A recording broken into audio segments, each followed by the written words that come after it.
Bonjour, je suis Claudette, and bienvenue à la Cuisine Quarantine. Today we are going to be making short ribs à la maison. I like to start every recipe with a good strong cocktail. This is my third Manhattan, shortly after noon, which should be, if you're cooking on a Tuesday, where you start, yeah? Wine is a bit weak for the conditions of our days. So if you come closer, I will show you what you will need for today's recipe. You will need a bit of short ribs. These have the bone in, boneless is fine.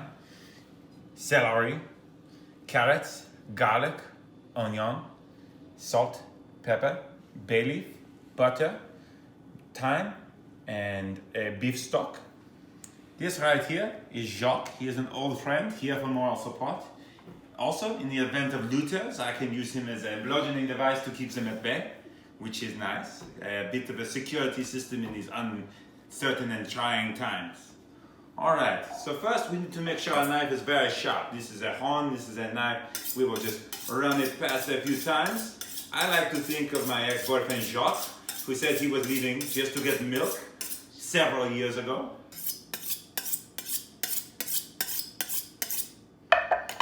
Alors, so we will take the meat, we will take each of them out and make sure that they are trimmed properly.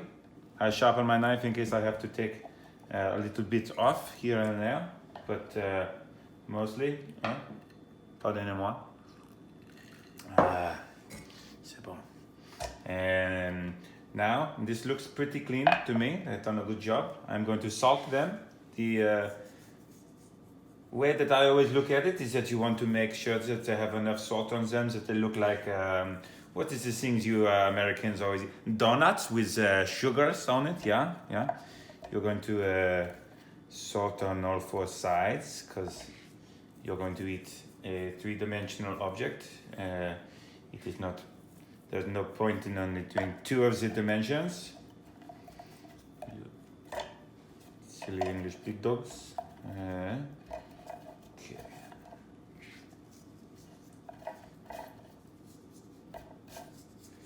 Get them nice and salty, and the longer you leave them in the salt, the better they will taste later.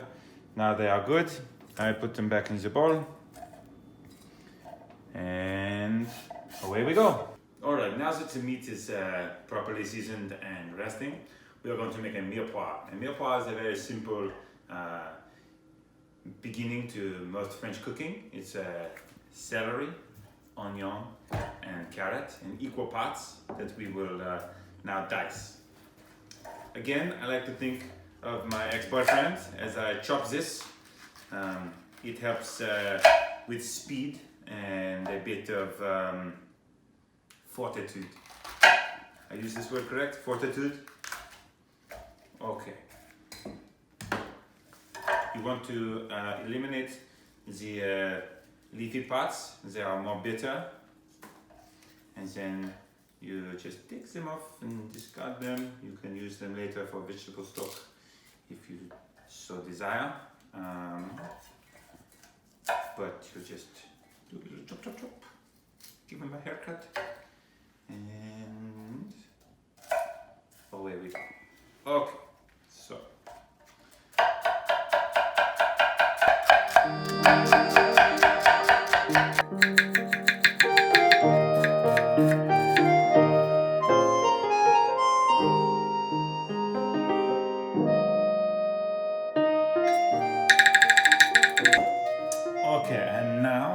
put this off to the side because it will cook a little bit faster than the mirepoix. But we are headed to the stove. Away we go. So now we are going to take a small amount of butter. I am French, so that's a small amount, right? And maybe even a bit more. But we are going to warm that here in a Dutch oven. I don't know how Dutch this one is. I am French, I've never been to Holland. We let this get to the point where it is fully melted, but not to the point where it is browning, and about 2 minutes. What you're looking for is this brown color right here, as also this, the brown bits that are sticking to the bottom of the pan. We call that fond, and this is it's like the best part. And what I'm going to do is I'm going to make sure that they all have that little bit of kind of like crusty brown bits on. Only time I like crusty brown bits is on my beef. So we take this and we'll just put it right back in the pan that we used to rest them in. Oh, look at that. Oh. And so we are going to now drop the heat of the pan so to not burn more. And we are going to take our mirepoix that we have so perfectly cooked and we are going to add it. Alors, so now we will go into the same pan, add our mirepoix. And so actually a shit ton of mirepoix, if I'm being perfectly honest with you. But this will be, hope you like your veggies. And this sizzling noise, that's a nice sound, yeah? Yeah. It's the French national anthem. So we are going to just cook this very slightly, very slowly, until it's nice and soft. You are looking for basically the things that are white to become yellow and things that are orange to become brown. We're going to now take our garlic, 2 bay leaves, about 4 sprigs of thyme. If you take thyme, pinch on one end and you go against the way the leaves grow, you can pull it right off and discard the stem.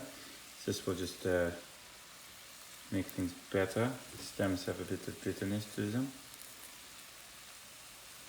And then we're going to mix that all together very quickly. And we are going to take beef stock, approximately I would say 2 cups. Just enough so it is completely covered. And we're going to just move it around like this. Yeah, everything seems to be floating. It's maybe more like 2.5 cups. Okay. And we mix it all together. This is going to free up all the stuff on the bottom of the pan. Make it nice and delicious. And then over medium-high heat, I'm going to bring it back up to a boil, where it will start to boil off some of the water and concentrates the flavor that we call a reduction. When it's about this much, about halfway, I like to reduce the heat all the way to the bottom, as low as it will go. And I will take a bit of black pepper, sprinkle about that much, and then on top, I will add these. I don't really care what direction they face, but we are going to just place them haphazardly in there, comme ça. And now they will have some sort of like a bit of fun in there. And we are going to take the heat. Just make sure that, oh, I've lost the flame. Okay, just keep a little bit of a simmer going. And we will give this 30 seconds to a minute, and I'm going to add some wine. Okay, so this is my favorite part because I get to have a bit of wine for myself. It is crap. So now we are going to take this and we are going to pour as much as is necessary to get the short ribs to be just poking out of the water. So I would say about half a bottle.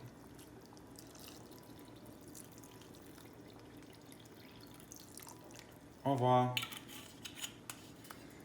Now I put this off to the side and we are going to let this come back to a boil, and I'm going to cover it and put it in the oven for 1 hour, and then we will take the top off for 1 hour, which will reduce everything down and concentrates the flavors while giving a nice little char.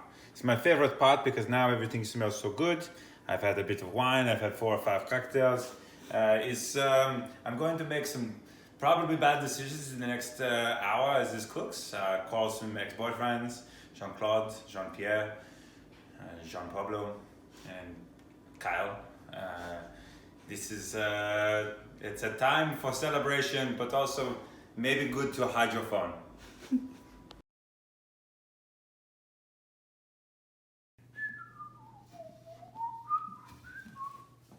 So now what we are going to do is we are going to take this out. It's been about not an hour.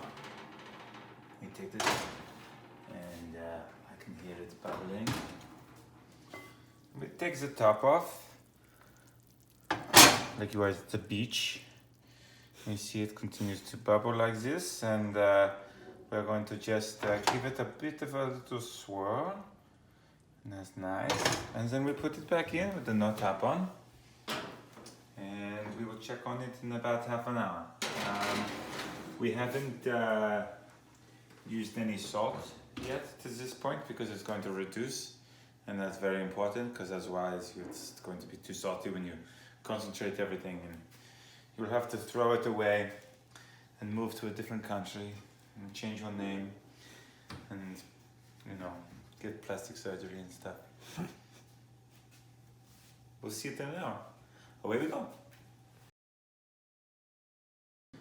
Alright, so the short ribs are ready now, and I'm going to just take them out. I've corrected them with salt a few minutes ago, just 2 pinches. And I've prepared a bit of turnip greens, a little bit of garlic and white wine. And as you see there, we have our finished short rib. And now, to serve ourselves, you get a plate like this. And you serve, you see the bones, they have fallen out. And you just take a bit of everything. Ménage à two.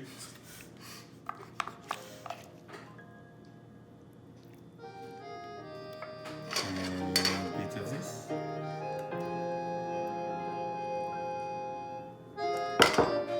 And a nice white wine.